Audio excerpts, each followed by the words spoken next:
Jogging lang ho ako mula Kainta, kaya wala gasolina kasi ngayon. But anyway, good morning po sa inyong lahat. If you're here today and you want to worship God, you're in the right place. Okay? And if you're joining us po live online, welcome po to our 8 a.m. I preached last week sa ating Every Nation Bangkok. As you all know, sabi nung nag-preach ito, it's my wife's birthday, so nainitan sa Pilipinas, dinala ko sa mas mainit na lugar, okay? So, ganun lang naman kami, okay? But anyway, we had a great time ministering to our church there.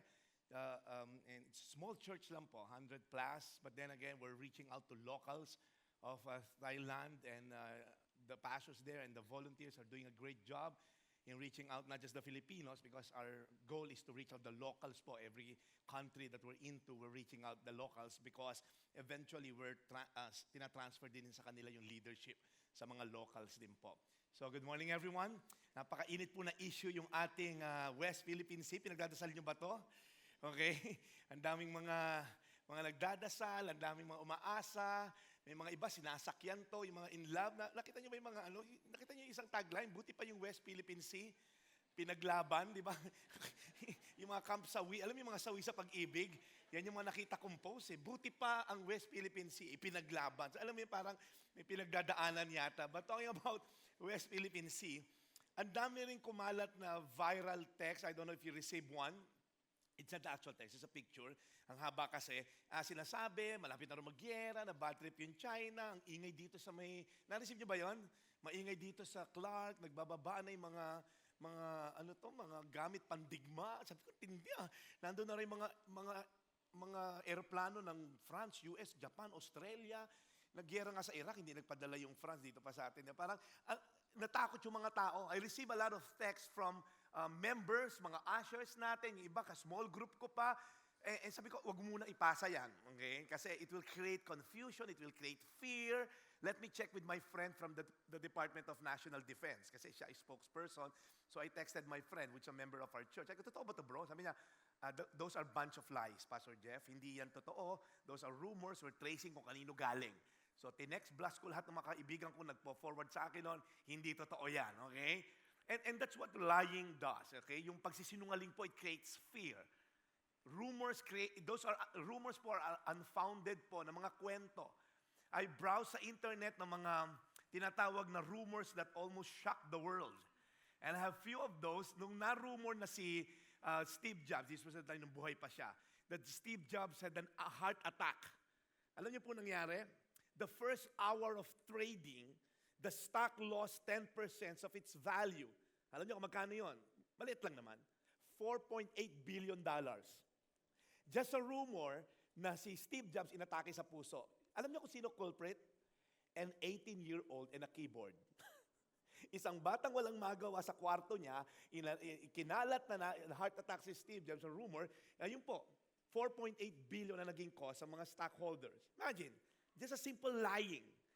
Hindi makarelate yung iba dahil modern na. Sige, ito na yung mga may edad na katulad ni Rico at ni Ed. Naalala nyo yung, mas may edad lang sa atin, okay? Naalala nyo yung sinabi na yung Procter & Gamble na product ay nagsusupport ng Satan worship. Naalala nyo yan? Mga 90s yan eh. Na merong Ramshorn, pag bumili ka raw niyan, yung may-ari ng Procter & Gamble, nagbibigay ng proceeds ng kita sa satanic worship. Takot na takot ka ngayon, yung nanay ko, hindi na nag-safeguard, nag-Mr. Clean na lang kami at mga Ajax sa katawan. Pero may naganda nangyari. I found out that Perla is good for the face. Grabe, ang laki ng ginawa po ko sa Perla, the best. Up until now, walang katapat ang Perla. Grabe.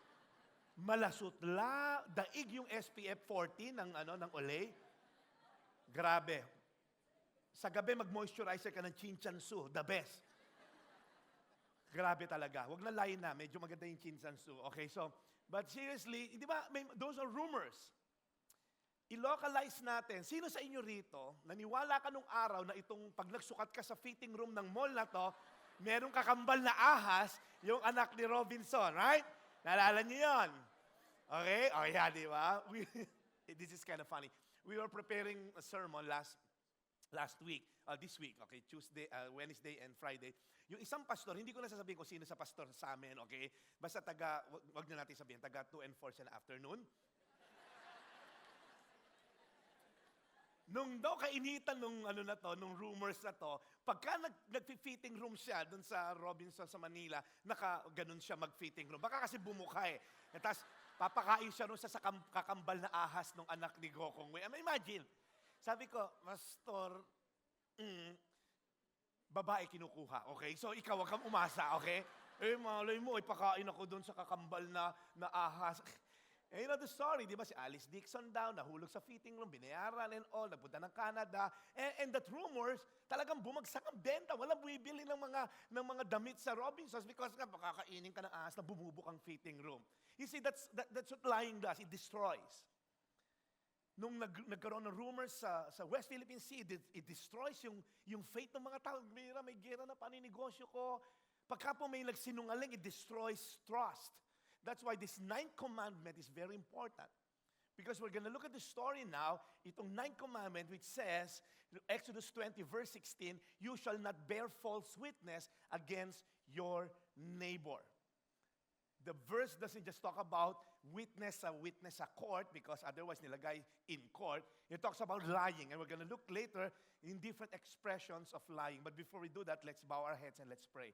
Father, we thank you for this 9th commandment na very applicable up until now. That if we lie, we destroy trust. If we lie, we destroy relationships. That's why, Lord, Panginoon, tulungan niyo po kami how to get rid of this lying tongue na iba rito naging norm na. So, Lord, thank you for giving us today your word that will change the way we use our tongue. In the name of Jesus, amen. When this verse was given, hindi pa po uso yung mga CCTV, wala pang SOCO, wala pang forensics. That's why, pagka ikaw ay may kasong nilatag na nakawang ka, you're gonna ask a witness. And the witness shall make sure na you're not gonna lie because nakasalala yung buhay ng taong kinakasuhan. So God was giving them an idea, a truth na you should not lie, you should not bear false witness. At talking about lies, I have some interesting facts about lies. I got this internet from the book Lie Spotting, and this was an extensive study ng mga controlled scientific study and field researchers po na ginawa nila. At interesting facts. Number one, sinabi po doon sa isang katutak na aral nila about lying, that humans are lied to as many as 200 times a day. Wow! In a day, may 200 beses kang pagsisinungalingan ng someone. Nung sinabi sa yung guwapo ka, totoo yon. Depende lang naman sa pananaw yan. Di ba? Yung nanay mo, di ba, tingin-tingin sa'yo. Ang tingin sa'yo na nanay mo, gwapo ka. At yung pananaw na nanay mo a face only a mother can love. Okay yon. Okay?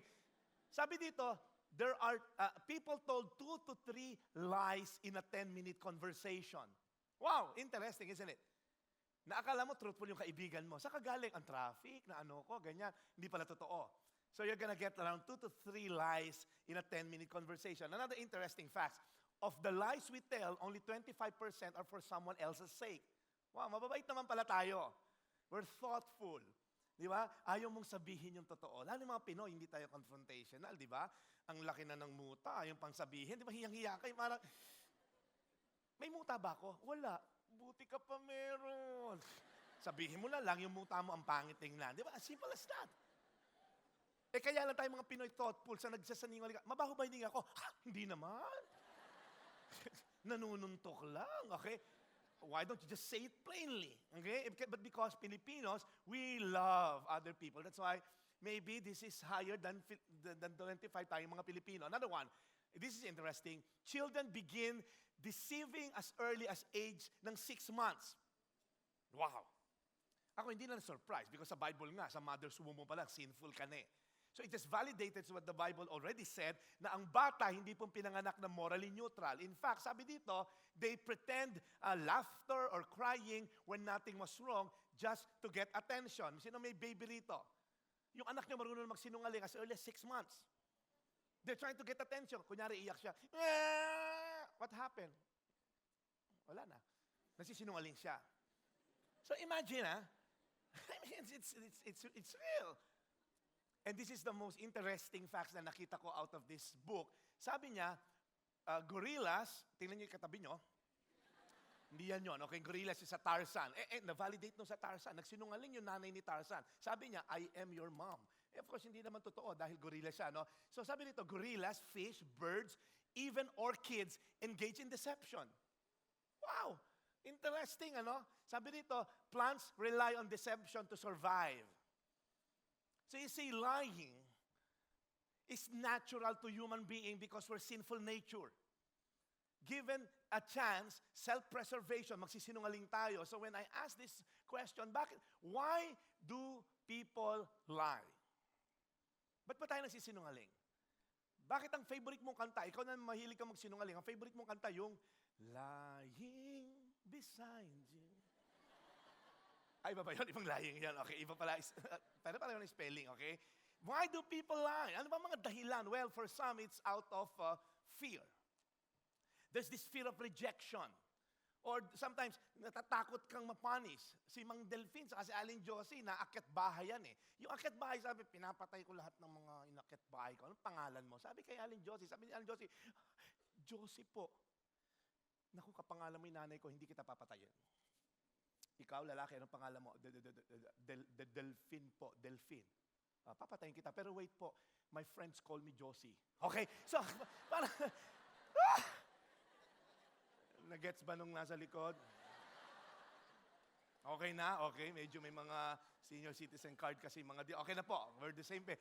My friends call me Josie. Okay, parang nagsinungaling si Mang Delphine para hindi mapatay. So sometimes we do that. Sometimes we lie para hindi tayo mapahamak. We lie for the fear of getting caught, getting punished. Sometimes we lie out of pride. Mayaman ka dati, pero ngayon, naghirap ka na, pero ang post mo pa rin sa Facebook, feeling mo mayaman ka pa rin, nasa 5-star hotel ka pa rin kumakain, pero dumaan ka lang. Okay, kaya nung tinanong ka sa kumain, Vikings, pagdigay mo, may tuyo. Hello, parang, Vikings, tuyo, walang tuyo sa Vikings, hello.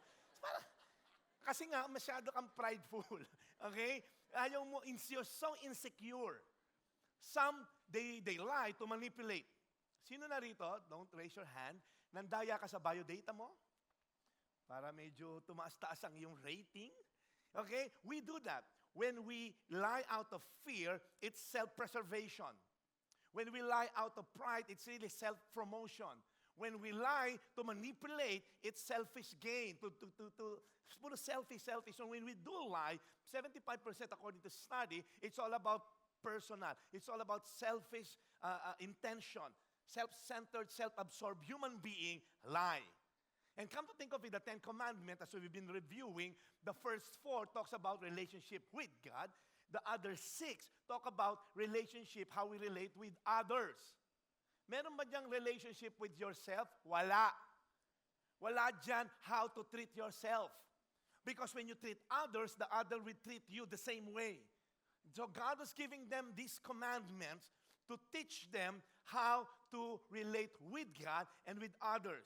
Because God is setting them apart. God is building a nation for Himself, a holy nation, a kingdom of priests. Kaya po tayo na naging born again, na nakilala natin ang Panginoon, we have been set apart from the rest of the world. Kung nakikipag-sex sila sa girlfriend, iba tayo. Kung puro sila lying, iba tayo. Kung puro sila pandaraya, iba tayo. Because we have a standard that God sets, because He wants us to be distinct. He wants us to be a community of people that honors God. He wants us to have a harmonious relationship with others as well. First to fellow Christian, then to the outside world. But then again, any relationship, kahit anong relationship ang gusto mong i-build, whether kay God or with other people, this is the basic and key ingredient, which is the word trust. Any relationship na walang trust, it will not stand. You will always fear. If you don't trust your husband, that relationship, that marriage will not thrive. Kung lagi yung husband mo, may pera to sigurong sarili, may ATM tong sarili, siguro tong husband ko na to, may ibang inuuwian. You will always be on the edge of your seat, hindi ka mapakali, because you don't trust your husband or your wife. You will manipulate, you will be insecure. Any parent and child relationship, kung walang trust sa yung anak mo, it's not gonna thrive. Because simply trust is the glue that holds people together. Without trust, any relationship will not thrive. Pag wala pong trust, walang relationship na makakasurvive. any form of relationship po na you want to strive and to grow or to mature, you must always maintain the word trust. Everybody say trust.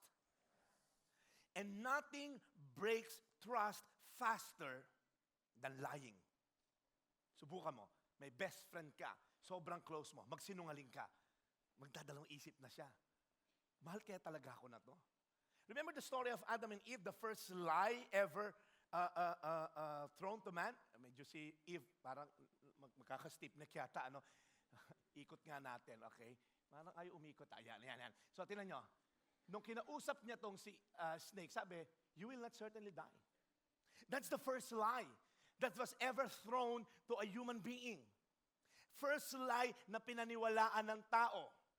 The first lie na narinig ng any human being, you will not certainly die. And you know what happened? Eve and Adam gave in. They gave into the lie because of one thing. They didn't trust God. Did God really say? That's the work of Satan eh. Pinapervert niya yung truth. Sinabi pa talaga ni God. Actually, hindi kayo mamamatay. You will become like God. So, Adam and Eve, hindi po sila naniwala sa sinabi ni God. Parang His words versus serpent's words. Sabi kasi ni God, you're free to eat from any of the tree in the garden except that one. Because surely you will die. Pero si Satan, hindi ka naman actually mamamatay, magiging God ka. At ang pinaginawa po ni Adam at Eve, they believed in the lie ni Satan. And we know what happened. The trust was broken. And they were cast out of the Garden of Eden. And let me tell you something, why this preaching is so important, because that's the worst thing that can happen to you and me. To be cast out in the presence of God. To be outside of God's will. Your marriage to be outside of God's presence is hopeless. Your relationship with your children, without God in the middle of it, outside God's presence, it's not gonna work. Kahit sang katutak na iPhone ibigay mo sa anak mo, without God in the picture, it's not gonna work. And the key issue here, they believe in the lie. And today we're gonna look at the different expression of lies. Sa Leviticus po kasi mas inelaborate.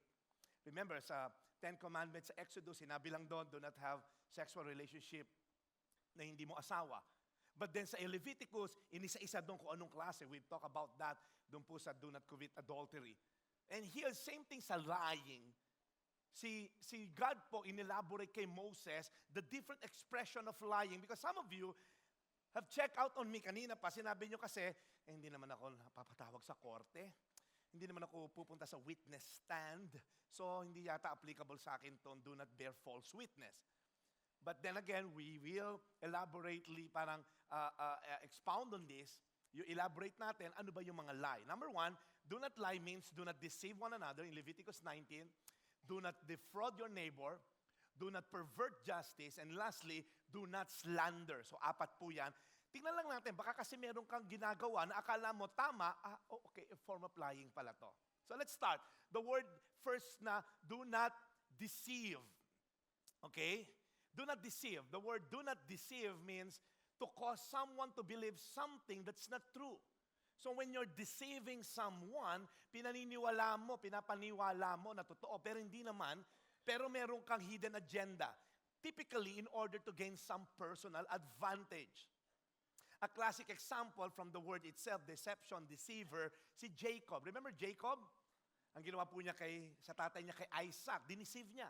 Naglagay pa siya ng mga goat's hair para, kasi si Esau, yung kapatid niya, supposed to be getting the inheritance. Pinaniwala niya siya si Esau.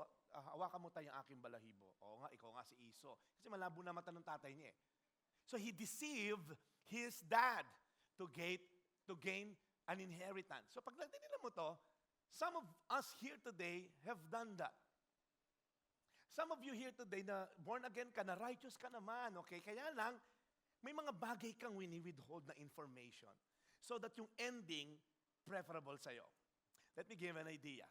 Deceiving means, sabi nito, people often claim that they are not misleading or deceiving others even though they are intentionally withholding important information from them. Anybody here sa trabaho nagawa mo na to?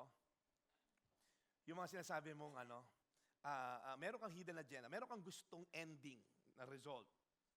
And you're trying, may scheme kang ginagawa para yung ending mapupunta ron sa gusto mong result. You're withholding information and you're trying to deceive your boss. So yung parang pinapalabas mo masipag ka pero hindi naman, that's deception, that's lying. Yung pag nandyan yung boss mo, gagawa computer, sino sa inyo rito, magpe-Facebook ka ng 3 oras, di ba parang ganun-ganun ka pa, oh. Pero puro like ka lang ng like. That's deception. Because you're trying to show something na hindi naman totoo. That's deception. Kung you hear nag-white lies ka na. Talk about white lies. Pang Christian yung white lies. Kasi from the word itself, white lies. Who told you pag we need hold me information to someone will help them? What if God wants that person to hear the truth? May 2 lies lang po sa Bible na nag-produce ng positive. First one is yung mga Egyptian, yung kumadrona. What's that in English? Midwives, okay? Yung nagpapaanak sila ng bata, and then they lied kay Pharaoh, and then nabuhay yung mga Israelites baby. Another lie is si Rahab, nung tinago niya yung 2 spies, and then she lied, and then hindi napatay yung spies. But then the Bible showed it, but it's not prescriptive. The Bible didn't say na, thanks be to God that Rahab lied. No. Nasa Bible siya, pero hindi siya kinomend ni God. And who told you na kunyari, hindi ginawa yun ni Rahab, hindi ma-accomplish ni God yung purpose niya? Kaya naman gawin ni God na invisible yung 2, na yun? Di ba? Si God yun, hello. Kaya niya gawin invisible yung 2 spies kung gusto niya. So sometimes pinapangunahan natin si God. Naku, hindi ko na ito sasabihin sa friend ko. Kasi, baka mag-suicide to. Kasi sasabihin ko talaga, wala na raw sila ng boyfriend niya. And sometimes we do that. Pinapangunahan natin si Lord. Why don't before pangunahan si Lord, mag-pray ka? And hanap ka ng right timing to speak the truth in love. But to some of us na nagdi-deceive for the longest time, guys, if you're a Christian, if you have nothing to hide, why not tell the complete truth? Pag nagsisinungaling ka kasi, mahirap. Expert ako nung araw dyan. Ang galing ko magsinungaling kay Grace. Ngayon, pwede kong sabihin to, wala na si Grace dito. Huwag tong i-upload sa podcast. Ngayon, alam mo yun, yung galing mo magsinungaling. Ang hirap kasi sa kasinungalingan, tatahiin mo yan. Ang hirap magtahi ng kasinungalingan. Kasi kailangan yung brain mo matalino. Hindi pa naman wired ang brain magsinungaling pabalik. Alam niyo ba yon? Magaling siya magsinungaling papunta. Pag pinabalik mo, mahirap, okay? So that's why, mahuhuli ka rin. It's gonna come out. Kanina sinabi ni Edna, integrity, it will be exposed kung wala ka integridad. Because it's the nature of sin. Your sin will find you out. And if you're telling the truth, you don't have to remember anything. So please, if you're a Christian, deception is deadly. Number 2, do not defraud. Sabi nyo, defraud. Ang defraud, well, we always use defraud financially speaking lagi. But then defraud, yung original Hebrew word niya means to be exploited, to be crushed, to press upon. I'm gonna use defraud sa mga kabataan ngayon because maraming mga kabataan nakikinig sa atin. And single people use this. Defraud means nagpapakyut ka, pero wala ka intensyong ligawan. Alam niyo yung mga lalaking pa-fall? Alam niyo yung pa-fall? Yung pala yung pakyut. They use flattery. Flattery. God hates flattery. Yung flattery, yung exaggeration. So a lot of men, listen up, mga nasa taas at mga nasa assembly hall at function hall, sa mga lalaki, I'm gonna talk to single men muna. Balasayan natin mga single men. Men are now exploiting women. They're playing with their emotions. Puro ka pa cute. Kumain ka na ba? Wala ka naman intensyon ligawan. Guys, don't make a girl fall for you if you have no intention of catching her. Exactly. Mga babae in the house. Everybody say, amen. Come on. Panay ang pakyut mo. Tapos pag nahuhulog sa'yo yung babae, lalayo ka. Kasi gusto mo lang matest. Tingnan ko lang naman kung may asim pa ako. Asim! Isang palukan kita eh. Defrauding means, inaano mo, yung nagpapakyut ka, nagpapafall ka, and then wala ka naman pala intention ligawan. That's defrauding. If you're a married man here, some of you, pinapatinitest mo pa kung may asim ka pa. I know, I'm 50 plus. Kaya, tinan ko nga kung meron pa rin ako sa mga kuleyala. May mga excuses pa, pastor. Kasi, palay na lumalapit sa manok. Ha? Unang-unang, hindi ka naman manok. Sige, for the sake of discussion, manok ka. Pag nahuli ka ng misis mo, tinola labas mo. So, talo ka kahit saan. Guys, don't play with women's emotion. Paano yung pa-fall mo, hindi mo nang palililigawan. Saka pag magde-date ka, makinig ka, matutuwa mga magulang dito. Mary Ann, makinig ka, okay? Dating with no intent to marry, mga lalaki, makinig kayo, it's like going to the grocery store with no money. Ang weird, ano? Nagpunta ka ng grocery store, tapos titingin-tingin ka, wala man akong pera. Two things ang pwedeng mangyari. You either leave the store unhappy or take something that isn't yours. Pakyut ka ng pakyut. Shoshotain mo. Wala ka naman palang intention pakasalan. Wow, ano gusto mo? Pakyut? Para lang masabi sa internet, sa Facebook na may shota ka na. You know what this produces? Yung mga lalaki nakikipaglaro sa emosyon ng mga babae. At yung mga babaeng pumapayag shotain for the sake lang, kasi medyo, para masabi ng mga friends ko, meron din pumatol sa akin. What? Alam mo na produce niyan? Teenage pregnancy, the rest of Southeast Asia, pababa na, sa atin na lang pataas. Date rape is so common. Ang cute niya kasi, pastor. Cute nga. May takot ba sa Diyos? Ang cute talaga, pastor. Magkakatakot din niya sa Diyos. Ha? Dadaling ko sa iyo, pastor, yan, maboborn again. Ha?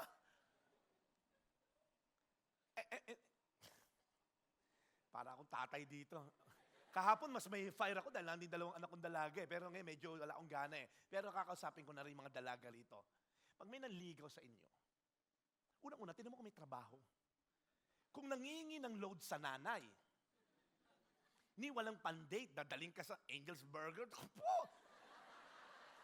Unang kagat, tinapay lahat. Buy one, take one. Ano pa pakain sa'yo nun? Ititira ka sa nanay niya, okay? Magsasuffer kayong dalawa, makikisama ka sa biyanan mo, sakit sa ulo yon. Because the Bible says, a man will leave his father and mother and be united to his wife. We attended a men's meeting last week. At sinabi nga po ng isang speaker dito, lalo na tayong mga Pinoy, matriarchal. Masyado natin binaby ang mga anak nating lalaki. We produces mama's boys instead of men.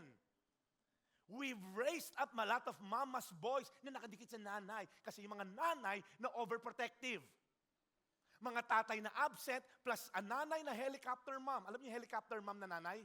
Yung lagi naka-hover sa anak na lalaki.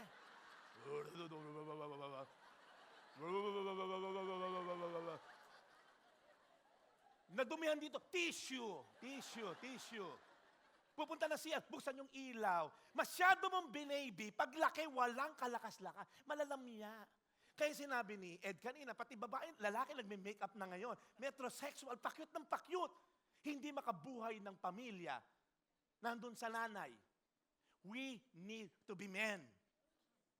At kung may intensyon kang babaeng ligawan, siguraduhin mo gusto mong pakasalan. Puro ka pakyut. Ang dami nang namatay sa pakyut. Ang dami na buntis sa pakyut na hindi pinakasalan. Hindi ako galit. Naasar lang ako sa mga lalaking mas mukha pang babae mag-ayos. Masarap sipain. Lalaki ka, umayos ka. Kung maghawak ng bag, ganun.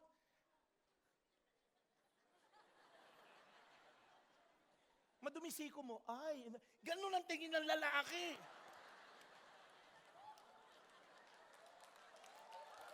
Lalaki ka. Magpakalalaki ka. Huwag kang mambobola ng babae kung wala ka intensyong pakasalan. Ano, para scoreboard mo. Ang dami ko naging girlfriend. Huwag mo papakilala sa akin mga ganyan, ha? Niitan ako ron, ha? Tapusin na natin to. Do not pervert justice. The word pervert means to alter something from its original course. You see, if you send a man, an innocent person to jail, that's altering or perverting justice. Now, it's not talking about justice lang sa korte. Some of you here today are so judgmental. You use your tongue to put judgment on people. Pag hindi mo kaure, hindi mo kaporma, you judge people. Ay, jolos. Ay, ano to? Ay, ganito. Ay, masyado siya syalera. Ay, no. You don't judge other people. If you're in a position to give verdict to someone, for example, you're an HR person, and then tinitingnan mo, hindi mo lang trito, talagang tamad naman kasi ito empleyado na to, blah, blah, blah. Gagawan mo ng paraan in order to pervert the verdict. Matakot ka if you're a Christian. Because God gave you that authority, that leadership position, to use it with utmost care. Hindi mo i-overlook yung mga kasalanan, but then again, gawin mo lang according to the company's policies and procedure. Pero huwag mong gamitin to take advantage of your position because God hates it to the core. In fact, in Proverbs 6, there are 6 things that God hates and 7 that are abomination to Him. 2 lang yung nilagay ko dyan because yung 5 doesn't involve tongue, but 2 out of 7 involves your tongue. Galit na galit daw ang God, a lying tongue, and a false witness who breathes out lies. God hates it when we lie. God hates it when you misjudge others. Ang galing pa naman natin dyan mag-judge. Para kang judge sa The Voice. Umiikot ang upuan mo, magka-bad trip ka sa kausap mo. At parang feeling mo, dapat lahat ng tao kauri mo. What? You know why God hates it when we lie? Because righteousness and justice are the foundation of His throne. Psalm 89, righteousness and justice are the foundation of God's throne. Any kingdom na hindi righteous at hindi just, it will not stand. Communism, nag-fall na. Nazi, nag-fall na yan. Lahat yan magpo-fall. Because any kingdom na hindi puder ang righteousness and justice, it will not stand. So only the kingdom of God will stand till the end. And unless our nation will have righteousness and justice, our nation is gonna collapse. And you can see the superpowers back then, wala na ngayon. America, they're deteriorating. Because righteousness and justice, pag hindi yan ang foundation ng iyong kingdom, it's not gonna stand. And unless a kingdom, a nation, put their trust in God, it's not gonna stand till the end. Kaya nga, blessed is the nation whose God is the Lord. And let's just pray. Maraming mga killing na nangyayari sa bansa natin and all. Ang trabaho nyo lang, huwag kang makisawsaw sa issue na magpo-post ka pa para namang alam mo na talaga nangyayari. Yeah, you can have your opinion, pero your opinion is not absolute. Kasi parang feeling mo, nagiging commentator ka na agad kung mag-post ka sa Facebook as if alam mo yung nangyari sa NBI at Pataya. Why not pray for your nation? Why not pray for our nation? And start believing God for righteousness and justice. And lastly, do not slander. What's slander? Slander simply means a false and malicious spoken statement. Pag nag-slander ka, makakasuhan ka nga ng libel case, right? And God, ito, showed kung ano talaga ang reason bakit ang tao nag-slander. Whoever conceals hatred. Anybody here, meron kang concealed hatred to someone? Yung inggit, yung galit, yung envy sa office mate mo, or sa classmate mo, sa teammate mo, sa anak mo, sa nanay mo, sa asawa mo, those concealed hatred will come out as a slander. Because the abundance of the heart, the mouth speaks. Minsan magugulat ka, saan ang galing yan? Ba't namura ko siya? Yung heart mo yun. Punong-puno yung heart mo ng galit to someone. You begin to slander that person. And then ang warning, one who spreads slander is a fool. You know what a fool means? The opposite of wise. And a common expression of slander to some of you, hindi naman ako ganun kasama.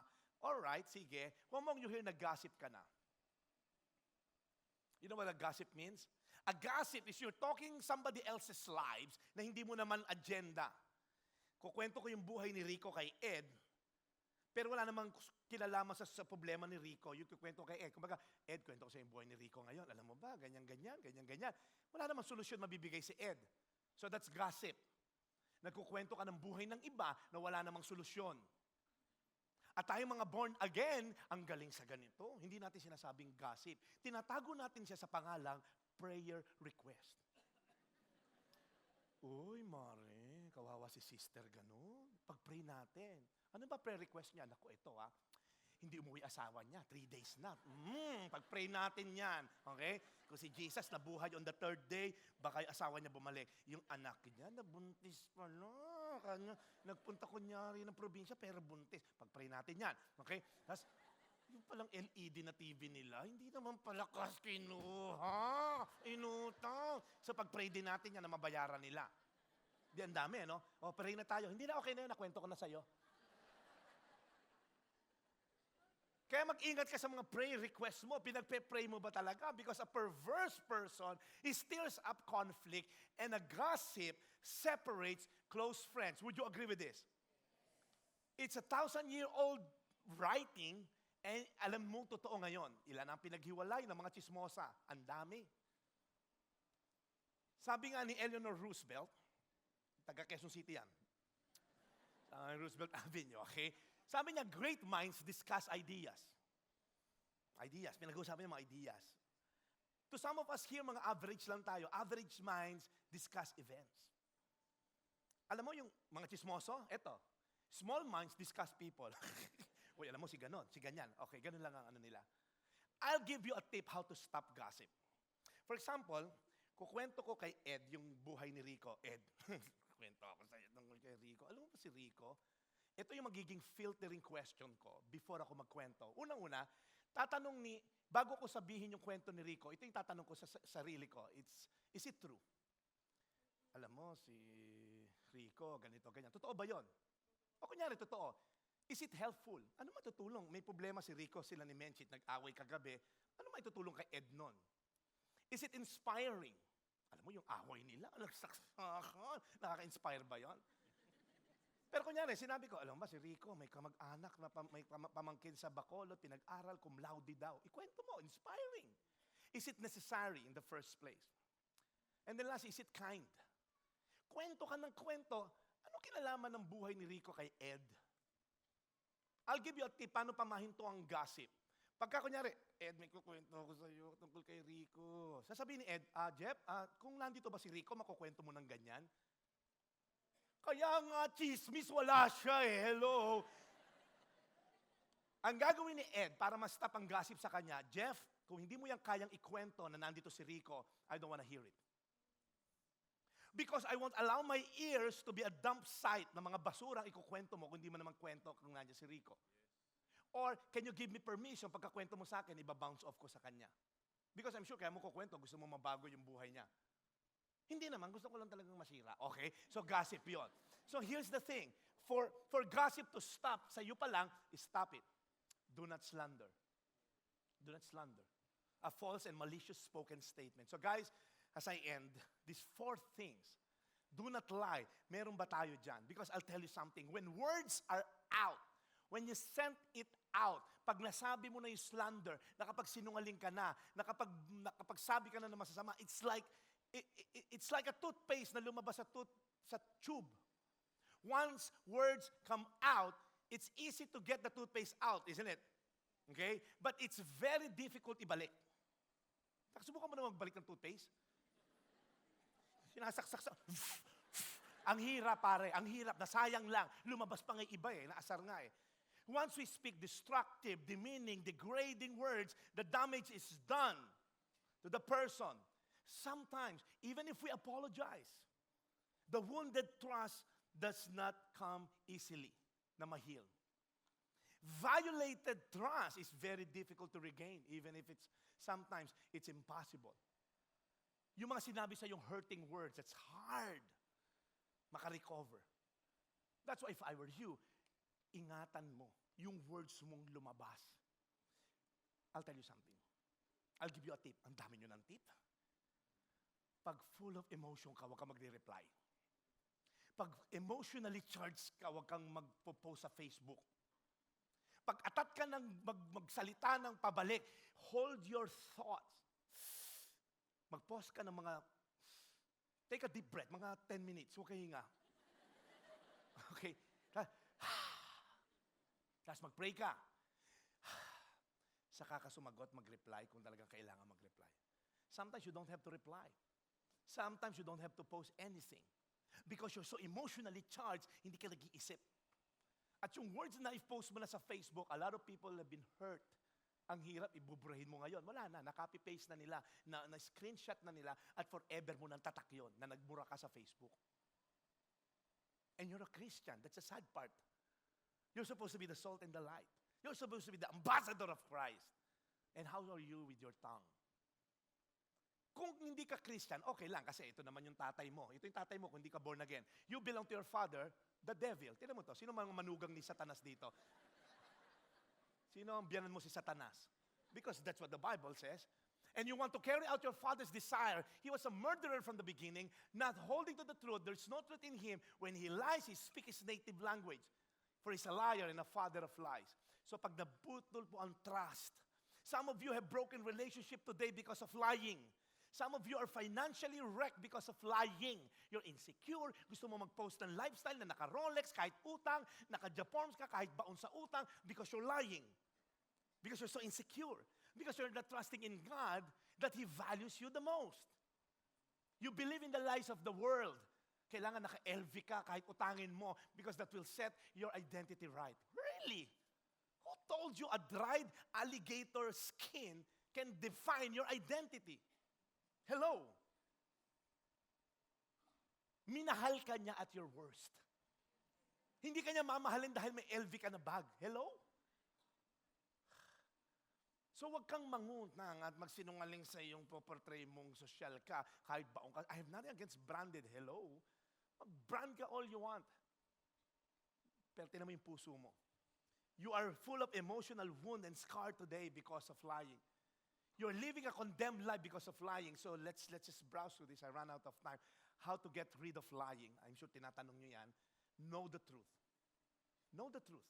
Because most of the time, we're ignorant. Ano yung truth?